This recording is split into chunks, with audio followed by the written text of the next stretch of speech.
Speaking of which, I've got my girlfriend's family in here tonight. In the perfect time.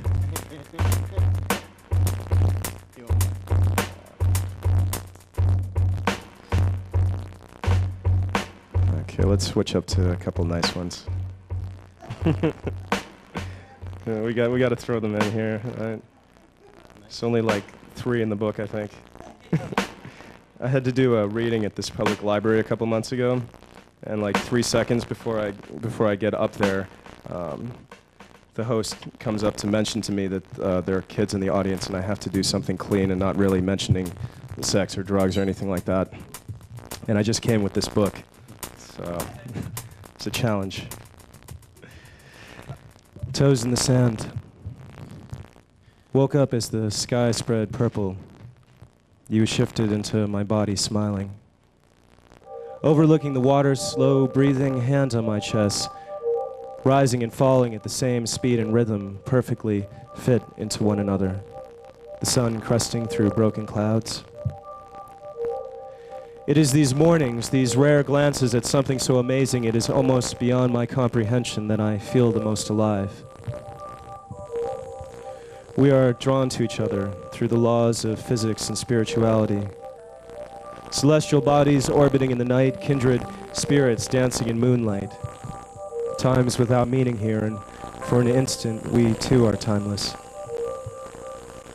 Whether we shall meet again through circumstance or destiny or our own destiny's choosing, pass in the evening, travel the universe, or never set eyes upon each other again, nothing in this lifetime will change that simple fact.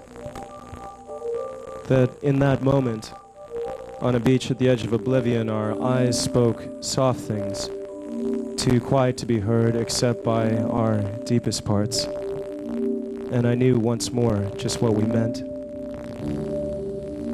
We always get what we want, even when we don't know exactly what it is. And sometimes, just sometimes, it makes it all worth it.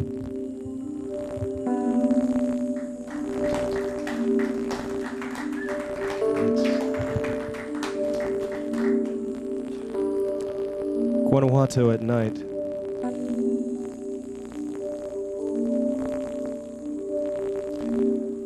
A white dog with a chew toy growl barks to a neighbor on a distant rooftop.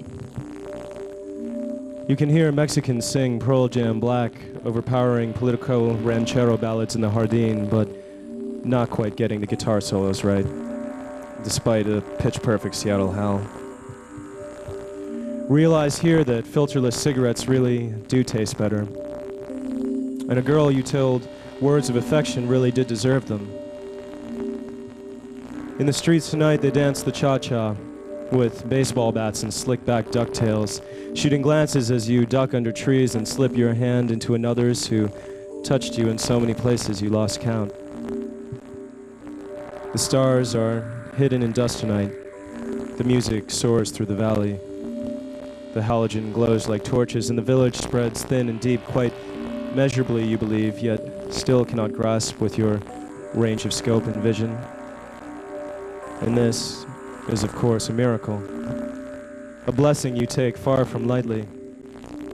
A quesadilla from the best stand in town rests on a jug of Emmen cappuccino, while a girl rests on the steps in the square, cradling herself and waiting for you. You can't help but ask, what town am I in? What planet? What life? Who am I pretending to be? Or who am I now that I pretend to be nothing? Without shadows, only dust is a strange question indeed.